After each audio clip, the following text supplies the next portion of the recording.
Welcome, everybody, to All About Articulation, where we do a deeper dive into the articulation of some of your favorite action figures while glossing over things like sculpt, paint apps, character history, accessories, because I suck at that, and there are already so many great reviews on YouTube who do that already, so I don't want to waste your time. Today, we are reviewing the Medicom Mafex Nightfall BANE character action figure. Yeah. All right. I'm going to get into a couple of initial thoughts, initial reactions, give you a little bit of my spiel. Then I'm going to go into the articulation. If you want to jump right into the articulation, click on the timestamp in the description below. I love them. I absolutely love them. This is a big, chunky, muscular, large figure with great articulation. I think myself, like a lot of people who saw the advanced promo pics and previews of this figure, immediately fell in love and thought, oh yeah, he's a definite. I mean, he was a instant pre-order for me. But I think a lot of people had some questions about just exactly how big he was going to be. What was the scale? What was the size? Especially for Mafex, they don't really make a lot of big figures. They make a lot of, obviously, figures in the scale of Batman. They made a couple of Batmans. They made Superman. They made, and then they went a little bit, a bunch of Spider-Man. They went a little bit bigger with the Dark Knight Returns Batman figure, which is, as you can see, just a little bit, I mean, a bit thicker, a bit bulkier than Nightfall and Hush and all those other figures that are similar. Bane is a big, chunky boy. There was some question as to, like I said, how big Bane would be. I thought he was going to be in the mold of Batman, The Dark Knight Returns. The Dark Knight Returns, they made a bunch of variations of this. In blue, in black. They made the Superman figure also on that body mold. So I thought, yeah, they're probably just going to make a Bane using this body. Maybe just a little bit taller. And next to Nightfall Batman, that would have been pretty appropriate. Considering first appearance Bane, he wasn't ginormous the way he's sort of depicted now in a lot of the comics. But much to my surprise, Bane was even bigger. So, just to give you an idea of how big he is. So yeah, that's Bane. That's Dark Knight Returns Batman. This is Venom, who's a bit taller than Dark Knight Returns Batman, but thinner. And here's Nightfall. So that's the scale. My thoughts on Bane is just wow. Just wow. He's fantastic. He only comes with one head because it's attached to that tube in the back. So you could pop the head off, but the tube cannot be disconnected. So really, he only comes with one head, but he comes with another faceplate. Now, one of my issues is that Mafex does this a lot. Is that they give us heads or faces that are, for all intents and purposes, kind of identical. I mean, the only difference that I can notice is that the eyes here are just a little bit smaller than here, right? It's so negligible, especially if you're looking at him from a little bit of a distance. If you got him on a display shelf, you're not going to be able to really notice any difference between this head and this face and that face. So what I would have wanted, if you're going to give me two faceplates and only two faceplates, is that instead of having two faceplates that pretty much occupy the same space, the same sort of display capabilities, give me one face like this or this, and give me the other one that's battle damaged. You know, give me a little bit more variation that I could display with more, I guess, creativity. Because for all intents and purposes, this is the same face. So, or at the very least, it's similar enough that it occupies the same place in my mind. The articulation for BANE is very consistent with what Mafex has offered in the past. If you are familiar with some of their past figures, you know what to expect with BANE. The design language is very, very consistent throughout all their figures. Butterfly joints, 2 points of articulation in the neck. They have that great peg that's bent that allows for the head to look up and get a lot more range than he normally would without that bend, which is something that I feel other toy companies should emulate, if not downright copy and steal from Mafex. I don't know why more companies don't do that. For a big figure, he's so well articulated. He's just he feels so hefty.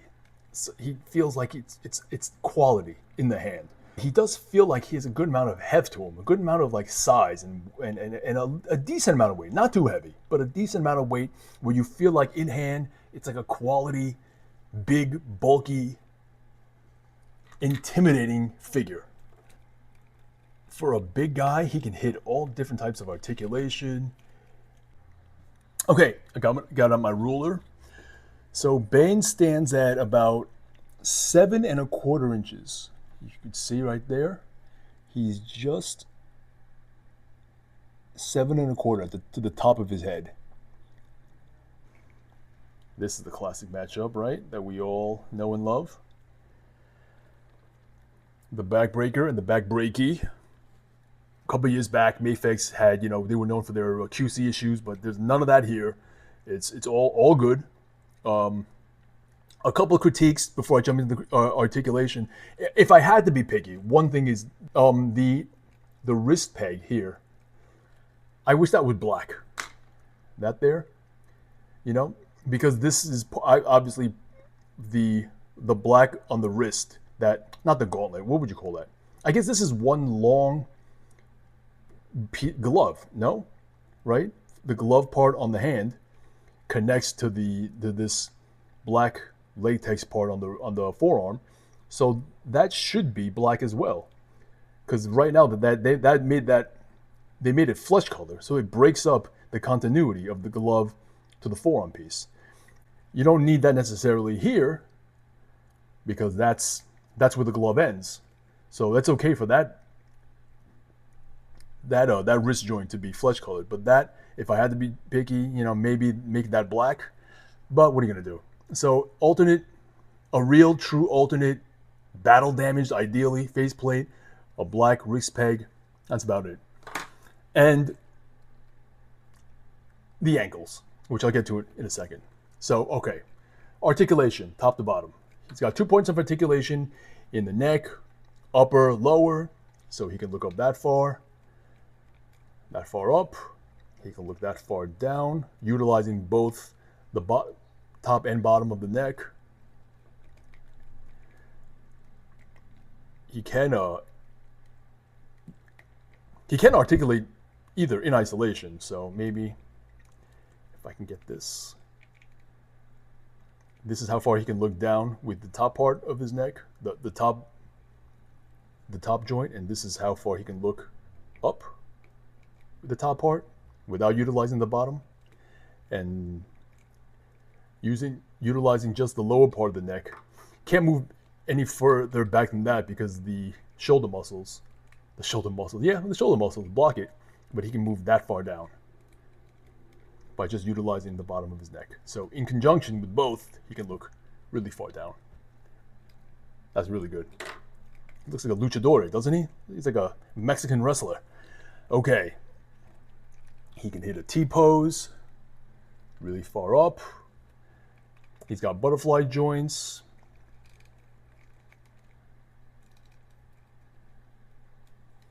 Can go forward this far.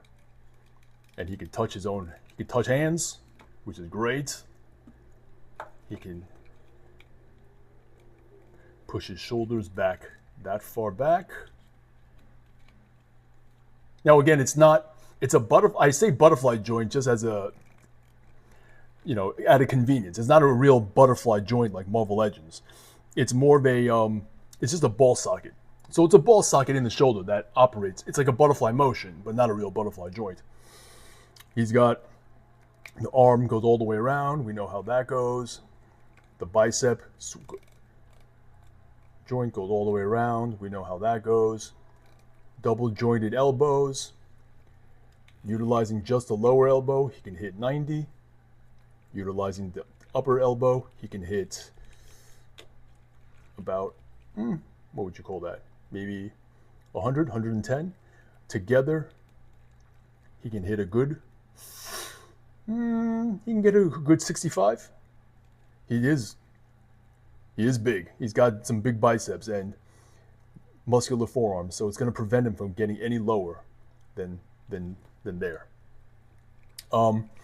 He does have he has the typical Mafex multi-directional wrist joint, so he can go flexion, extension, and he can go adduction, abduction.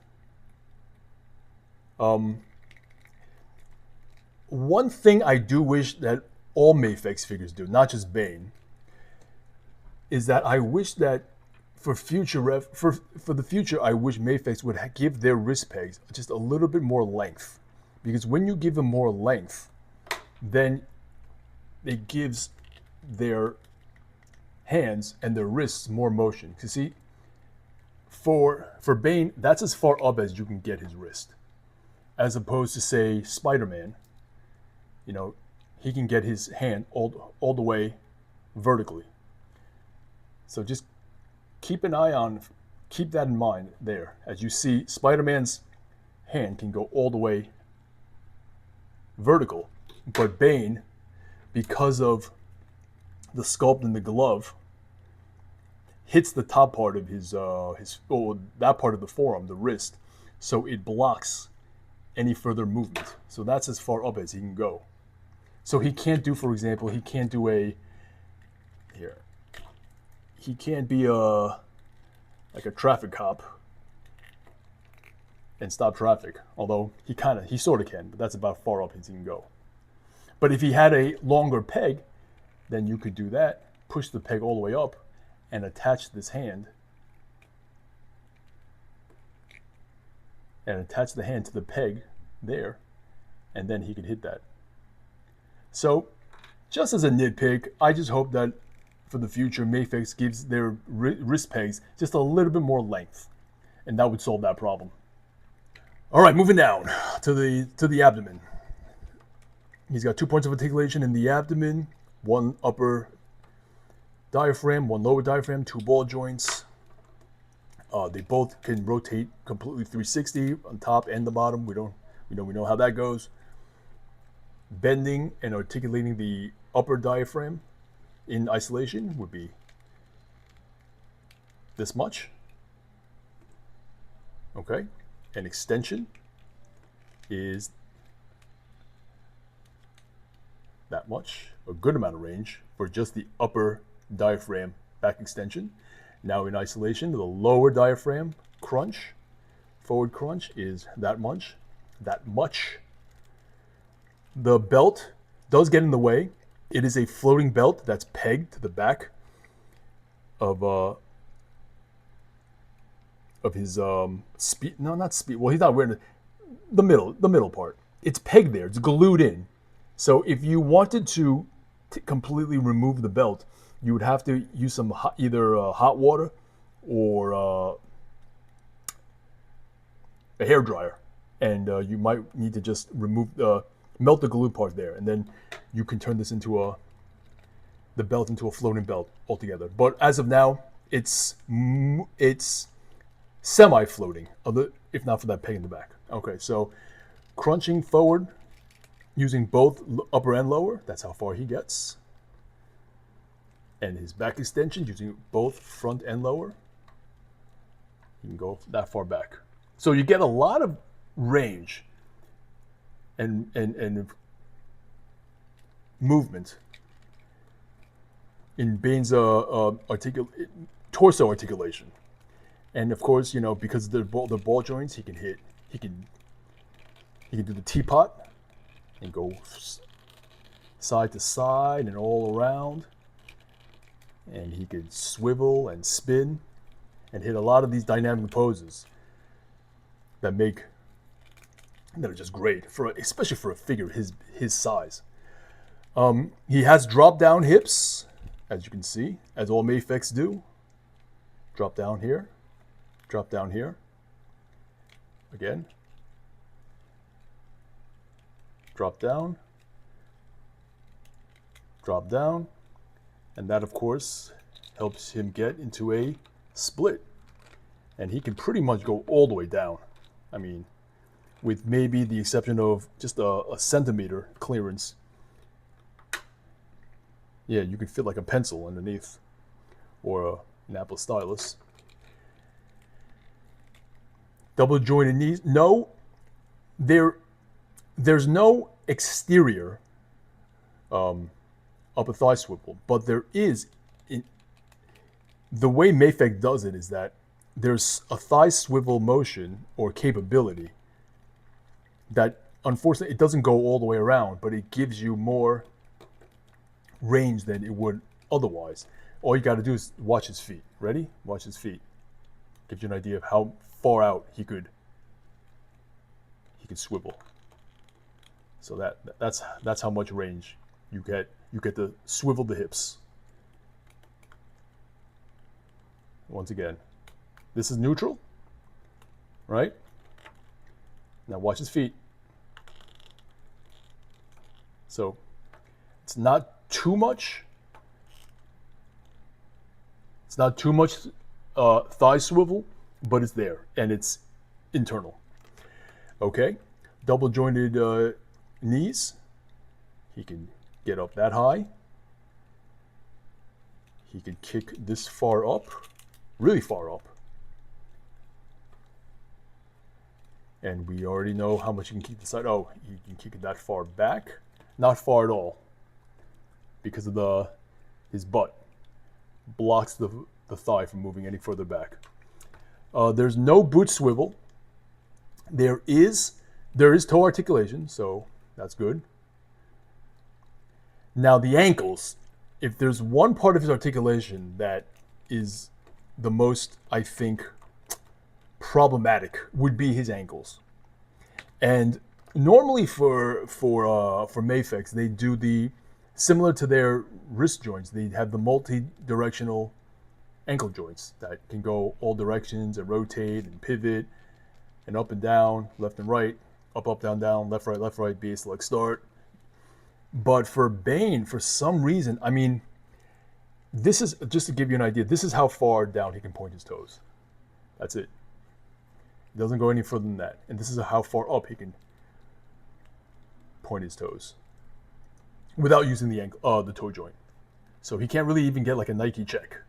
Just, this is neutral, and that's it. I don't know what's going on in there. I don't know if it's the like I said, the usual Mafex multi-directional ankle joint, or did they just, I guess, use a ball joint? You can't even really get him to do like an ankle pivot, because that's about it. So he's got pretty limited ankle articulation. But then again, he's wearing these thick calf-high combat boots. You know, they're like Doc Martens. They're like some you wear in the army. So realistically speaking, anybody who wears boots like this, you're not going to get a lot of ankle mobility. So I guess that's realistic. It's consistent with the costume design. So I can't really hate too much on that. But overall, yeah, I mean, you know, to wrap up this review, what else can I say? This is fantastic. Absolutely amazing. One of my top 10, if not my top 5 figures of the year. I have a few minor gripes, but it's nothing that would detract from my overall enjoyment of the figure. I absolutely love this figure. He is a bit pricey, as is most Mafex figures coming into the US. Other parts of the world, you might get him for cheaper, depending on where you are. But here in the United States, he runs about, gosh, what is it, like 100 plus, 100, something like that. If you can afford it, and you have some disposable income, grab them. I would say definitely grab them. Yeah. Other than that, fantastic figure. Mwah, chef's kiss. All right. Goodbye.